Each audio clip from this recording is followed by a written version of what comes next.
د یتیم اختر روژه تیره شوه، اختر بیا راغلی، مرحبا ورته وایو، ډیر یې هرکلی کوي، ډیر ورته خوشحال دی. د نورو په څیر زه هم ورته خوشحال وم، خو اوس مې زړه خوشحالي نه کوي. څنګه خوشحال شم؟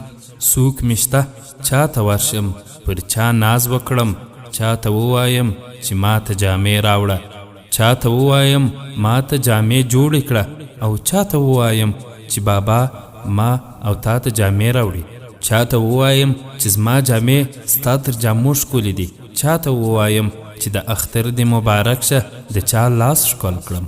څوک مې شته چې په تنده مې له مینې ښکل کړي، داسې څوک مې نشته چې ورسره خوښي شریکه کړم. دا ټول رانه په یوه شپه په یوه ګړي د وحشي بمبار ترې تم کړه. زما په غوږونو کې لا تر ننه د ډرون د بمبار غرزرهار ازانګې وهي. اوس مې هم په بدن د هغه بمونو د چرو داغونه شته دي چې زما د کور مشران او کشران یې په خپلو وینو لت پت ولمبول.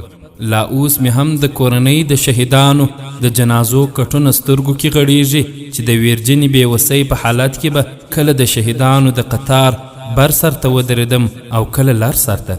لا هم هغسې خپل حالت ته یم راغلی، زړه مې ډوب ډوب کیږي، خو څه وکړم، بله چاره نه لرم.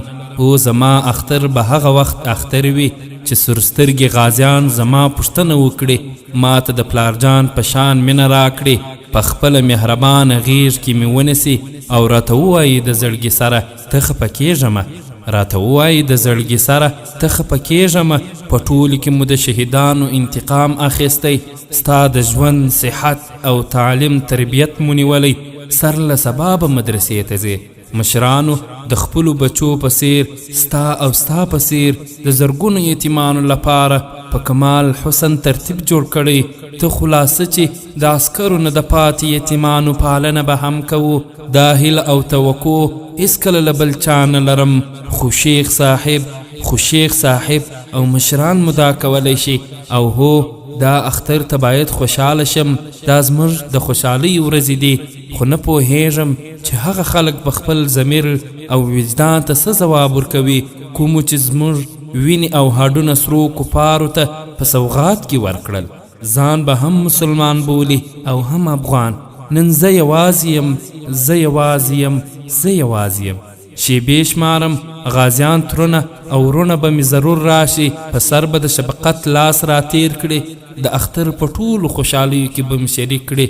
خو د کلي خانه اختر دې مبارک شه، زما له حاله ځان مه خبروه. او زه هم الله لرم، د الله تعالی د لارې بدریان لرم، ضرور به زما خوشحالي او په وچو شونډو مسکا خوره کړي.